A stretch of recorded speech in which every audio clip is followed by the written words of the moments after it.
In this video, we are going to be doing an assessment of the regional lymphatic, thorax, and the lungs.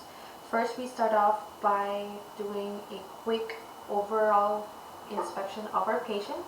We start off by asking them their orientation questions. So if they're oriented to place, time, person, situation.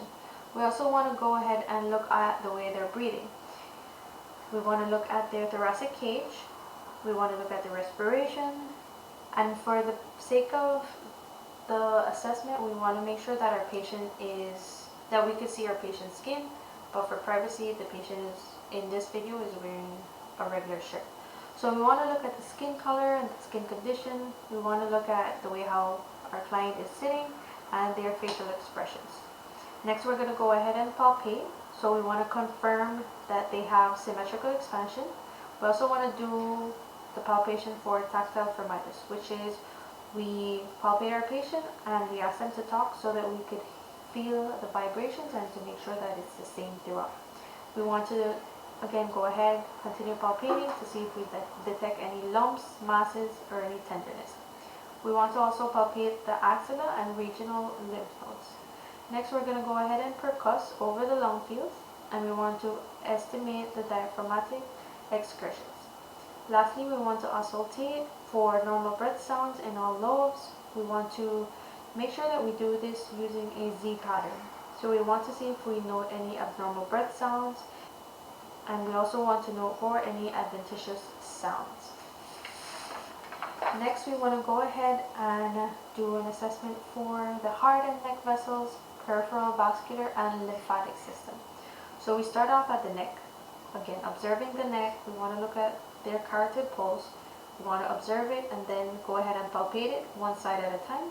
We want to also observe for the jugular venous pulse. And lastly, estimate the jugular venous pressure. So for us to estimate the jugular venous pressure, we have to position the patient supine in the bed, elevate the head off the bed to approximately 30 to 45 degrees, and we want to measure or estimate the vertical height of the meniscus of the right internal or external jugular vein, whichever is more visible, above the sternal angle, which is approximately 5 centimeters above mid-atrium. Next, we're going to go ahead and inspect and palpate the precordium. So we want to describe the location of the apical pulse, and we want to note if there's any heave or any thrill. Next, we want to auscultate the anatomical landmarks of our patient, which would be the aortic, next the pulmonary, Erb's point, tricuspid area, and lastly the mitral area or the apex.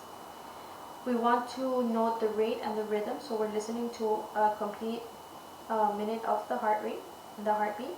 We want to identify if there's an S1 and S2, which is your lub and your dub, and we want to note if there's any variation. We want to also listen in the systole and the diastole for any extra heart sounds, any murmurs. We want to repeat the sequence with the bell and listen at the apex with the person in the left lateral position, and then at the base with the person sitting in the sitting position. Next, we want to go ahead and ask their patient to look at their arms, look at their color, look at the size, make sure that they're both the same, and look for any lesions. We want to also palpate the pulses, radial and brachial. We want to check for the epitrochleal node. We want to inspect the legs again for the color, the size, make sure they're the same. Any lesions, we want to look at the trophic changes. We're going to palpate the temperature of the feet and the legs and palpate the inguinal nodes. Lastly, we're going to go ahead and palpate the femoral, popliteal, posterior tibial, and the dorsalis pedis.